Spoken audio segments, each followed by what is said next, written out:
Hello दोस्तों, आज मैं कटिंग से न्यू प्लांट बनाने की कुछ जबरदस्त जानकारी आपके साथ शेयर कर रही हूँ, जिससे आप किसी भी पौधे की कटिंग को सफलतापूर्वक प्रोपोगेट कर सकते हैं। तो चलिए जल्दी से जानते हैं।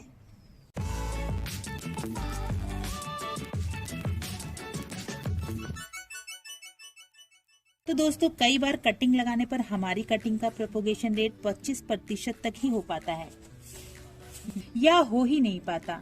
100% ग्रो करने के लिए कुछ बेसिक बातों का ध्यान रखेंगे तो कभी भी एक भी कटिंग आपकी फेल नहीं होगी।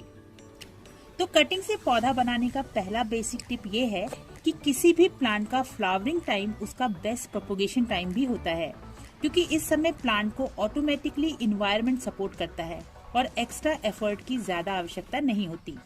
यानी गुलाब के ब्लूमिंग टाइम में आप गुलाब को सबसे ज्यादा आसानी से ग्रो कर सकते हैं बजाय किसी और मौसम के। इसी तरह डायंथस, गजानिया, पिटूनिया, साल्विया आदि की कटिंग भी इन पौधों के फ्लावरिंग टाइम में इजीली प्रोपोगेट की जा सकती हैं। दूसरा टिप ये है कि जब भी मौसम गर्मी से सर्दी की तरफ या सर्दी से गर्मी की तरफ यानी अक्टूबर और फरवरी में लगाई जाने वाली कटिंग्स 100% प्रोपोगेट हो जाती हैं, क्योंकि इस समय मौसम में ना ज्यादा गर्मी होती है और ना ज्यादा सर्दी होती है। एक तरह से मौसम काफी बैलेंस होता है। जैसे ये देखिए, मैंने 7 अक्टूबर 2021 को ये 4 कटिंग गुड़हल की लगाई थी, जिसमें 2 पीले गुड़हल की कटिंग है और 2 मिर्ची वाले गुड़हल की कटिंग है, और चारों कटिंग ने सरवाइव कर लिया है। उसी तरह बुगनवेलिया की कटिंग भी 4 लगाई थी, इसका प्रोपोगेशन रेट भी 100% है, जबकि मैंने कोई स्पेशल प्लांटर या स्पेशल सॉइल मिक्स भी नहीं लिया है। देखिए, ये मैंने 2 लेमन की कटिंग लगाई थी, ये दोनों कटिंग्स भी अच्छी तरीके से प्रोपोगेट हो गई हैं। और देखिए, ये अमरूद की कटिंग भी अच्छी तरह से अपनी पकड़ बना चुकी है। देखिए, सभी बिना किसी ज्यादा मेहनत के ग्रो हो रही हैं, कारण सही मौसम का चयन होना है। देखिए, ये 4 कटिंग पीले गुलाब की 2 प्लास्टिक की बोतल में लगाई थी, और ये भी 100% रिजल्ट के साथ ग्रो कर रही हैं। और ये 4 कटिंग्स लाल गुलाब की लगाई हैं, ये भी ग्रो हो गई हैं। देखिए, इनको मैंने किसी स्पेशल प्लांटर में नहीं लगाया है, ये एक सिंपल जो बॉटल्स थी उन्हीं में मैंने ये ग्रो किए हैं और बहुत अच्छी तरीके से प्रोपोगेट हो रही हैं। तो दोस्तों, बेसिकली कटिंग ग्रो करने के लिए सही मौसम के चुनाव करना सबसे ज्यादा जरूरी होता है। अगर हम सही मौसम का चुनाव करेंगे तो हमारी कटिंग एक भी फेल नहीं होगी। जितने भी क्रोटन या जो भी पौधे सर्दी में कंप्लीट डॉर्मेंसी में चले जाते हैं, उन सभी प्लांट की कटिंग्स फरवरी में ग्रो करनी चाहिए, क्योंकि अब उनका ग्रोइंग सीजन शुरू हो जाता है।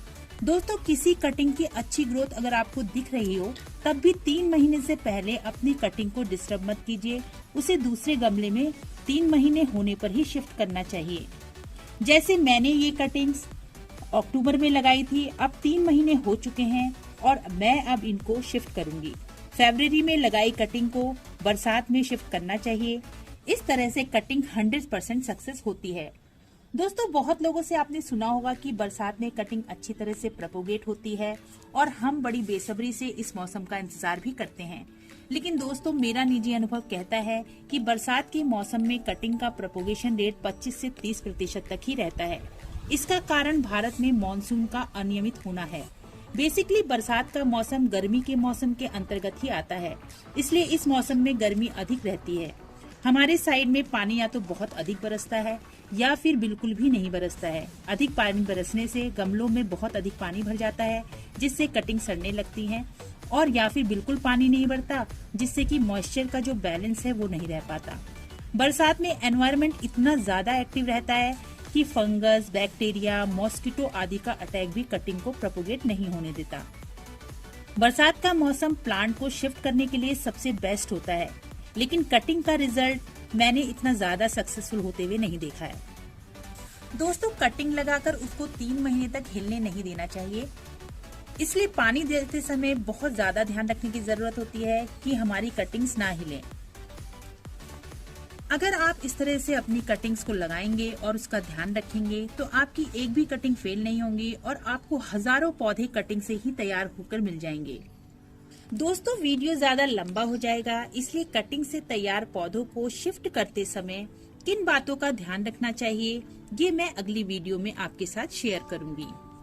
आपको वीडियो कैसी लगी कमेंट में जरूर बताएं और मेरी वीडियो को लाइक करें, सब्सक्राइब करें और बेल आइकन दबाना ना भूलें। आप मुझे इंस्टाग्राम पर भी फॉलो कर सकते हैं। Thanks for watching.